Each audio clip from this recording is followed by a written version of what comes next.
കാസർഗോഡ് ചെറുവത്തൂരിലെ വീരമലക്കുന്നിൽ തുടർച്ചയായി ഉണ്ടാകുന്ന മണ്ണിടിച്ചിലിൽ പ്രദേശവാസികൾ ആശങ്കയിലാണ്. കഴിഞ്ഞ ദിവസം ദേശീയപാതയിൽ മണ്ണിടിഞ്ഞ മേഖലയിൽ വ്യാപക വിള്ളലാണ് കണ്ടെത്തിയിട്ടുള്ളത്.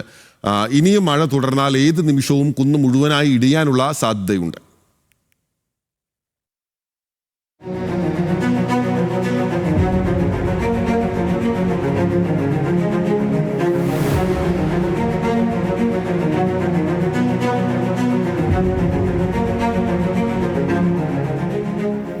ദേശീയപാത നിർമ്മാണവുമായി ബന്ധപ്പെട്ട് മണ്ണെടുത്തതിനെ തുടർന്ന് വീരമലക്കുന്ന് അപകടാവസ്ഥയിലാണെന്ന് മാസങ്ങൾക്ക് മുൻപ് കണ്ടെത്തിയിരുന്നു. ഡ്രോൺ ഉപയോഗിച്ചുള്ള പരിശോധനയിൽ 10ലേറെ സ്ഥലങ്ങളിൽ വിള്ളൽ കണ്ടെത്തിയിരുന്നു. അടിയന്തരമായി ഇടപെട്ടില്ലെങ്കിൽ മണ്ണിടിച്ചിലിന് സാധ്യതയുണ്ടെന്ന് ദുരന്ത നിവാരണ അതോറിറ്റി അറിയിച്ചിരുന്നു. എന്നാൽ ദേശീയപാത നിർമ്മാണ കമ്പനിയായ മേഘ നടപടി സ്വീകരിച്ചില്ല.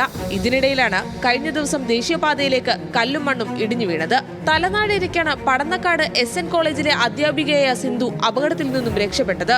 താൽക്കാലികമായി മേഖലയിലെ ഗതാഗതം നിരോധിച്ചിട്ടുണ്ടെങ്കിലും ശേഷിക്കുന്ന ഭാഗം ഏത് നിമിഷവും ഇടിഞ്ഞു വീഴാവുന്ന അവസ്ഥയിലാണ്. ആൾതാമസമുള്ള വീടുൾപ്പെടെ കുന്നിന് മുകളിലുണ്ട്. ആഴത്തിലുള്ള 8 വിള്ളലുകൾ ദേശീയപാതയുടെ ഭാഗത്താണ്. തുടർച്ചയായി വീണ്ടും മഴയുണ്ടായാൽ കുന്നിൽ നിന്നും വെള്ളം റോഡിലേക്ക് എത്തുകയും മണ്ണൊലിപ്പുണ്ടാവുകയും ചെയ്തേക്കും. ഇതോടെ ദേശീയപാതയുടെ ഒരു ഭാഗവും തകരും. നിർമ്മാണ കമ്പനി അനധികൃതമായി മണ്ണെടുത്തതാണ് വീരമലക്കുന്നിനെ ദുരന്തമുഖത്തേക്ക് തള്ളിവിട്ടത്. ന്യൂസ് മലയാളം, കാസർഗോഡ്.